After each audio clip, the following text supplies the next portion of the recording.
Okay, Amanda McCormick coming at you live at Amanda's Hair Bling 101, hopefully with sound this time. And now I'm blurry. Okay, there I am. Okay, I am in focus and I'm hoping you can hear me. So take 3, and I'm coming at you today with 10 tips for healthy hair. And if you can't hear me on this one, then I'm giving up for the night and I'm going to try again tomorrow. So let's see. As soon as anybody hops in, if you're catching this on the replay or if you're hopping in, let me know if you can hear me, because I already did this once with no sign. Hey, Adelaide is back. Can you hear me now? I'm in a commercial now. And Norma is here. So ladies, hello. Can you hear me now? I have this brand new awesome webcam that's a little bit of step up and has a microphone in it. Yay! You can hear me. Okay. Thank you, ladies, for letting me know that you can hear me, because I've already done this twice talking to myself. Once I did the whole way through. So thank you for joining me. I'm going to go ahead and run through these 10 tips for healthy hair. So glad you can hear me. Thank you for joining me. And let me know what tips you've already heard of these and which ones work for you. And add in your tips. If there's something that you know that I don't mention here, go ahead and add it in the comments so we can share, so we can all do it. Yeah, all right. Super excited that you guys can hear me now. So, all right. 10 tips for healthy hair. Number 1 is go easy on the shampoo. So the shampoo does remove moisture from your hair. So the more often you do it, then naturally the drier your hair is going to be. So if you can stretch out your shampoo days to 2 to 3 times a week, maybe 3 to 4 if you're more on the oily side, then that's going to be better for your hair, because getting it wet and shampooing, and all that friction is actually hard on your hair. It's stripping the moisture, so you want to go easy on the shampoo and use a gentle shampoo, of course. Tip number 2 is do not skip the conditioner, the moisturizer, the conditioner. Don't skip the conditioner.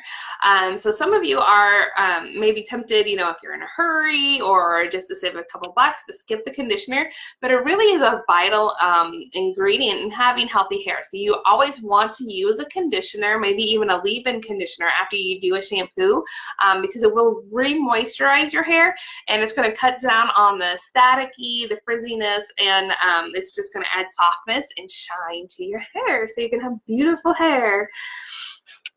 Can I help? Sorry, Norma, I cannot help you get to not get more gray hair, because if I knew how to do that, then I would certainly be doing it myself. But I just consider it tinsel, right?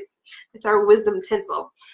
All right, so going fuzzy now here on this with my new camera. I'm not sure if I'm liking this new camera. All right, so tip number 3 is to mask weekly. Now, which mask you use is actually going to depend on your hair type. If it's thin or curly or weak or dry or oily, that's going to make a difference on which mask that you use. But take a look into some masks and schedule in some TLC time. Now, we know that our bodies and our skin and our nails all need TLC time, so don't forget your hair as well. So if you could schedule in a little pampering, maybe on Sunday afternoons, or, Sunday evenings, do a hair mask, relax. It's going to be good for you as well as your hair.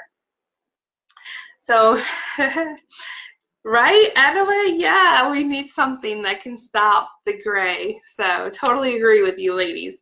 Number 4 is to tame it with some oil or a hair serum.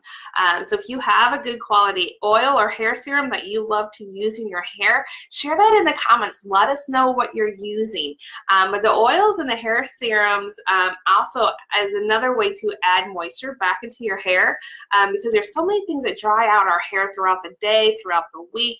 So adding some good healthy moisture back into your hair, not too much, got to use it sparingly. I definitely learned that one through trial and error, but it does keep that static and those flyaways down to a minimum as well. So number 5, go easy when brushing. Something that I did not know, and it took me a while to actually believe, but our hair is actually the weakest when it's wet. Being wet actually makes our hair fragile, so you want to be really easy when you're combing it out after shampooing. You actually want to use a wide tooth comb. I'm guilty of using my nice trusty paddle brush for everything. When it's wet, when it's dry, when I'm styling it, when I'm just brushing it, I use it for everything. I cannot seem to break that habit. But you want to actually use a wide tooth comb to comb it when it's wet, and then minimize your brushing when it's dry. Only brush it when it's necessary. Remember is it Marcia from the Brady Bunch? You know, she'd sit there and she'd count her brushes. What was it, 100 strokes or something? We actually don't need to do that. So you need to just brush it when it's tangling. Do it real gentle, you know, so because the more you break it, or more you brush it, I guess, and the more stress you're adding to your hair, so the more you're going to break it. Okay, so number 6 is to get regular trims. Now, often I can be guilty of stretching out my trims a little too far apart, but actually getting regular trims helps to keep the split ends under control, because if you don't get them trimmed right away, then the split end can actually travel up your hair shaft, and it's just going to do more and more damage, and it's just going to look awful. So try to stay up on those regular trims. And then, of course, your hairstylist can always give you some good recommendations on what you can do for your hair as well when you're there. So have a good relationship with her.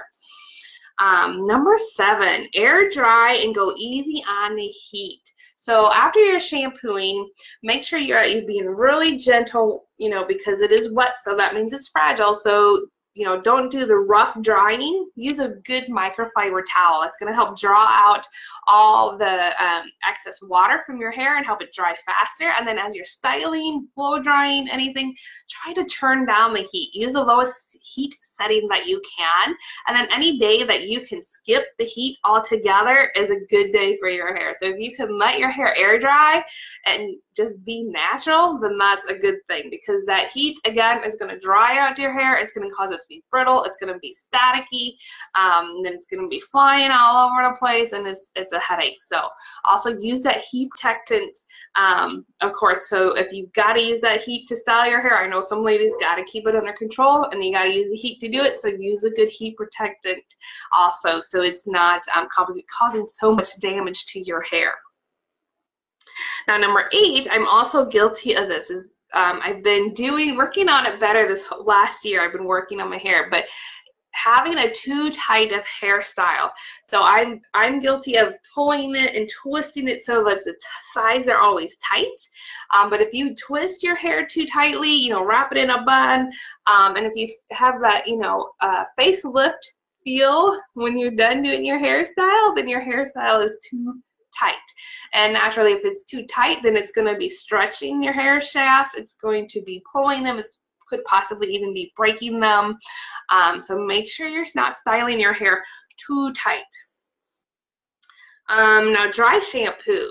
Now, number 1 was to shampoo, spread out your shampoo days, right? So shampoo, try to like 2 to 3 times a week, which I don't know if I could do that. But the dry shampoo is going to be your best friend for spreading out your shampoo days.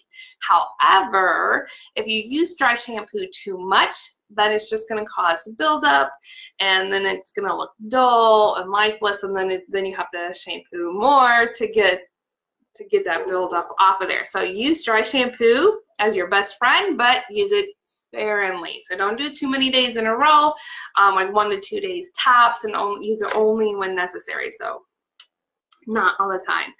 Number 10 is to change it up. We don't want to be the boring same old every day, right? So you want to change up your hairstyles, and it's definitely important if you're doing something like wearing like an elastic band or something that puts a lot of stress on your hair, like a bun.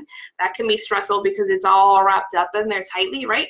So you want to go ahead and change up your hairstyles day to day, because if you're wearing the same hairstyle day after day, then that hair accessory is going to be putting pressure and friction on that same spot every day. So it's going to wear your hairs down, it's going to stress them, and it's going to even lead to breakage at that point too. So like if you have a ponytail, it's just going to break up, start breaking all your hairs right there in that spot. So, and hear my phone ringing in the other room, but I can't run and go grab it right now. So All right, so those are my 10 tips for today for healthy hair. I'd love to know what you think.